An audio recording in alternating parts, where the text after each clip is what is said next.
When Belle finally draws back, her lashes fluttering, her lips curve into a mischievous smile. Her face is pale as ever, not a hint of blush or on her cheeks, though she was the one who instigated the kiss. I'm the one who's embarrassed, breathing heavily, and my face is burning. If I were any older, I might have a heart attack. I still might. Oh God, it was wrong. I know kissing her was wrong, and yet, forgive me for the age-old cliche, but at the same time, it felt right. It felt right, you know. But maybe it felt right because I'm a pathetic old man who doesn't hasn't been getting enough action from his wife. It doesn't mean much. What man wouldn't try to argue that kissing a teenage schoolgirl was, in some sense of the words, right? No. I know a lot of people who would disagree with that assessment, though, particularly the workers at the store who were led to believe that Belle was my daughter. Yeah, that's kind of awkward. Maybe I can try and backtrack. I could tell them that she isn't oh, no, that's not going to work. I'm just your stepfather. This doesn't make it sound better, right?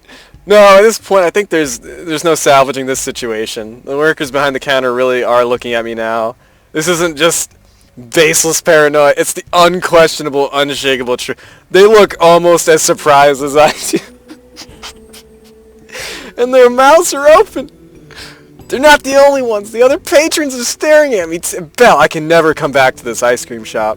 Even if I hadn't said Belle was my daughter, my behavior would still be unacceptable. I mean, she's wearing a schoolgirl uniform, for Christ's sake. Christ! Jesus help me. Take the wheel. This is bad. This is very bad. Oh, this is bad optics. Yeah. So, I don't get to finish my explanation. That's probably a good thing, too. Laughing cheerfully, Belle takes a hold of my hand. I oblige. My whole body feels strangely light, like a hollowed-out pepper. Come on, Dad. Oh, God, no. Come on, Dad. Let's go. I want to go shopping. You promised you'd pick me out some new clothes, remember? Oh, yeah, of course. Yeah, bye, everybody. I allow myself to be dragged away by the playful devil that is Belle, the goddamn demon. Not before I lay down a crisp 10-pound note on the table, of course. I might have committed a grave social fox pass and kissed my daughter in the middle of an ice cream parlor with complete tongues, but I'm not a thief. I'm not going to steal ice cream. Jesus, what do I look like, a degenerate? Even I have standards about ice cream. For fuck's sake. Ah ha ha ha, that was the greatest. Maybe to you, but not to me. I must have looked like a, I don't even want to know what I looked like. Either or a deviant with a bizarre sexual fantasy. Maybe both. Damn, why the hell did you do that, crazy bitch? Because it was fun. You're not trying to ruin my reputation for fun? Tee-hee-hee, don't be like that, Robin. Belle giggles, brushing a few stray tears from the corner of her eyes with her fingertips. You teach music at a primary school. It's not like you have much of a reputation. Wow. Well, you might be right there, but still, I'd like to retain what little scraps of dignity I may have. Tee-hee-hee, you don't have any dignity, Robin. But did you see the looks on their faces? It was amazing. I thought that girl behind the counter was gonna masturbate. Ha ha ha. Deriving this much amusement from others' suffering is a sign of sadism or schadenfreude. Have you ever heard of schadenfreude, Belle? Making your dreams come true, the suffering of others. Have you ever seen a waitress just drop a whole tray of food that she's bringing right to the table? Before she gets to the table, she just drops it, it all falls everywhere. And you can't help but just have a big old smile on your face, and you think to yourself, God, I'm so glad that was somebody else and not me. You might be a schadenfreude. It's German. Germans come up with the Germans come up with the best ideas, we all know. Well, people from certain cultures do call beings like me demons, or shaitan, or devils, or El Diablo, maybe Satan. Maybe they weren't far from the mark, Belle. Come on, it was harmless fun. For you, maybe. I have to fucking live in society. You're right, I'm sorry. This is very serious. Belle nods soberly, her arms folded, trying to force an expression of contrite guilt. Her eyes are upturned, much like the Virgin Mary, seeking guidance from God. Oh no, please don't seek guidance from me, Belle. I don't want your eyes upturned at me. This facade, however, does not last for very long. Her shoulders start shaking within seconds, and laughter begins to bubble from between her pursed lips. Ha ha ha, ha ha ha. Now you're sounding like Titus from Final Fantasy. Ha ha ha. She laughs so hard that she's doubled over, arms rolling around her middle and as though she might explode from the hilarity of it all, like a fucking suicide vest. My God, Allahu Akbar us. She laughed openly, like a small child. Please stop comparing her to a child, Robin. Her laughter, it goes without grace, discontent and jumbled, but it is precisely because of her laughter lacks harmony, and it's so very charming, isn't it? I don't know. If I ever heard a demon laugh in my sleep, I think I'd feel it was charming. Heard anyone laugh like that before with quite so much zeal. So much zeal. You put enough zeal on that? Though I'm shaken by the earlier events, and my face is still beet red from embarrassment, I soon find myself looking around to see if the police are nearby. I want to be mad at her, but I can't. How could I? It would be impossible. Impossible to be mad at her. Oh my God. Be mad at this demon cat girl, especially when she looks so happy. How could I be mad at her? See. Belle points at me, a triumphant smirk on her lips. She wore a similar smirk just after she had kissed me, as though marking me as her own personal property. You laughed. I made you laugh. Because the situation is so very ridiculous, what can I do but laugh? I know, right? You shouldn't take yourself so seriously, Robin. You'll get wrinkles. I already have fucking wrinkles.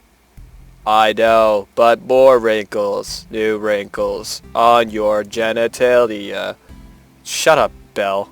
Goddamn. Belle giggles, pressing her hands against both sides of her face. It's because I prescribe a strict diet of at least one amusing experience per day that my skin doesn't sag.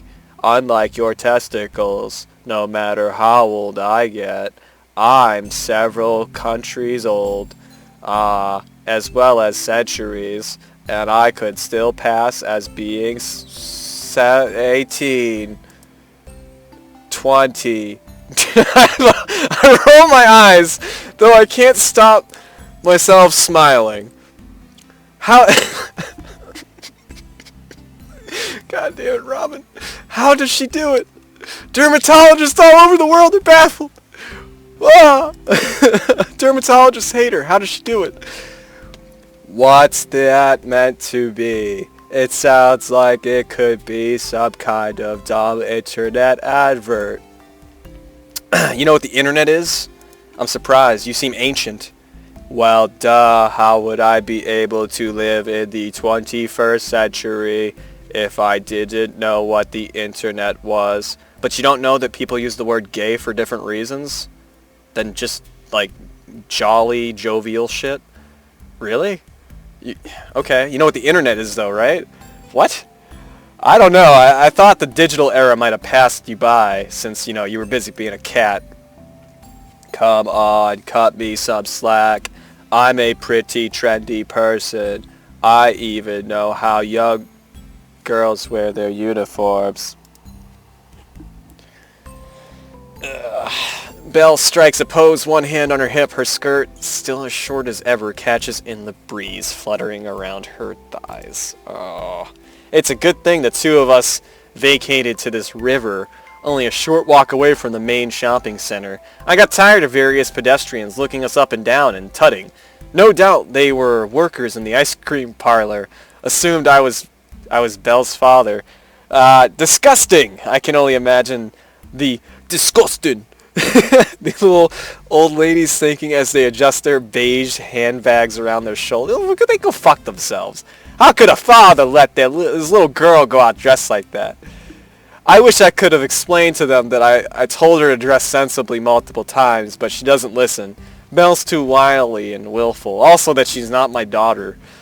But that would have probably just made things worse. Though she isn't sporting her fluffy black ears and tail, she really is just like a cat. It's so fucking bizarre. She does whatever she wants. Knocks shit off the table. God, Belle. I sighed, running a hand through my hair. What am I going to do with you? You're impossible. Mission impossible. AKA Belle. Yep, that's my middle name. Belle Impossible Devil. Speaking of which, I don't know your last name. You never told me. I pause. El Diablo. And I doubt Belle is your real name either. It isn't, but it's a lot cuter than my true title, The Deceiver. And easier to pronounce, too. Have you ever tried to pronounce the old Hebrew word for devil? No, I haven't, Belle. Christ, I hope you're not the same kind of Lovecraftian abomination. Are you Cthulhu? Are you fucking Cthulhu? Are you an eldritch?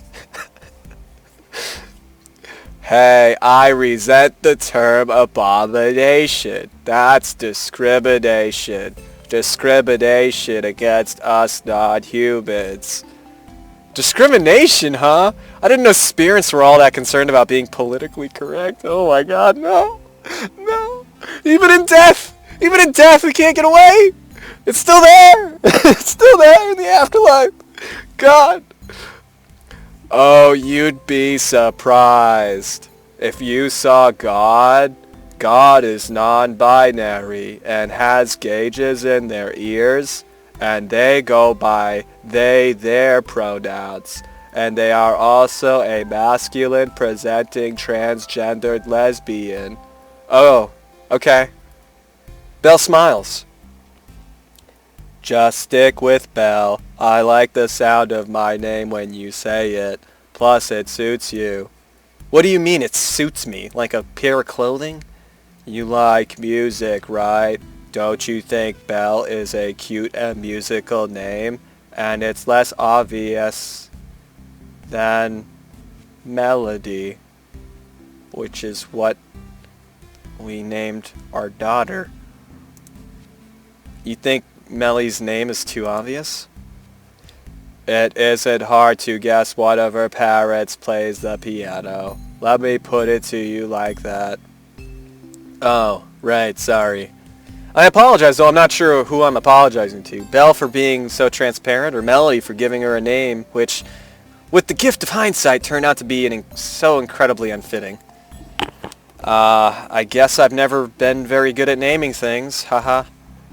The goldfish I had when I was a kid, Bubbles, the Goldie, are testament to that. Oh, Bubbles and Goldie. I thought it was Bubbles the Goldie. I thought it was a goldfish named Bubbles. Oh, God. All the more reason we should stick to Belle. Let's keep things simple. Alright, simple. I can do simple, I guess. Why'd you have to phrase it that way, that you can do simple? And she's saying to keep her simple. No, Robin. I groan, burying my face in my hands. Simple, yeah, right. My life has been anything but fucking simple ever since I had the misfortune of running into Belle. You know, I had a wife, I had a daughter, I had a job, everything was great, and then I ran into Belle. And now, everybody keeps telling me how shitty my job is, and that my daughter doesn't give a fuck about me, and how my wife and our relationship is just falling apart, and the only thing that I have to look forward to is this goddamn demon that's trying to steal my soul. You know? Trying to drag me into the pits of hell. No, maybe it started earlier than that. I have the vague feeling that ever since Great Aunt Clarice bought the awkward and aloof Belle from that pet shelter, that old ancient Chinese pet shelter down in the basement of an old shop, my life, I think they called her a Yagwai? Wasn't that what they called it? Has never been quite the same. That kiss in the ice cream parlor right now was just the tip of the iceberg as well as the tip of my dick. People always say black cats are unlucky. I thought that was a silly superstition, but now I feel inclined to agree with them. Black cats are super fucking unlucky. Oh my god, what if anybody in that ice cream parlor knew me? Oh no! What? I don't have anonymity. How would they know you? It's a primary school. I'm a primary school teacher. What if one of those kids attend my school? Oh god, this isn't gonna... Oh no! This isn't gonna look good. The highly esteemed. I make a quick quotely marks with my finger as they say this. This statement is far too ridiculous for me to say it without some physical indication that it's blatant dishonesty. Music teacher, Mr. Hawkins, getting off with a girl who goes to St. Catherine's. Come on, you're overthinking things. I bet nothing comes of it. You bet, but you don't know. There are more primary schools around here than the one you work at. I'm sure nobody knew it was you. Well, you're probably right, but what if? Oh, what if, what if, what if? What if you get run over by a car? What if you contract a terminal disease like the Rona?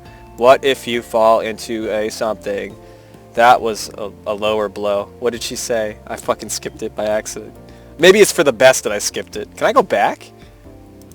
Oh, I can go back.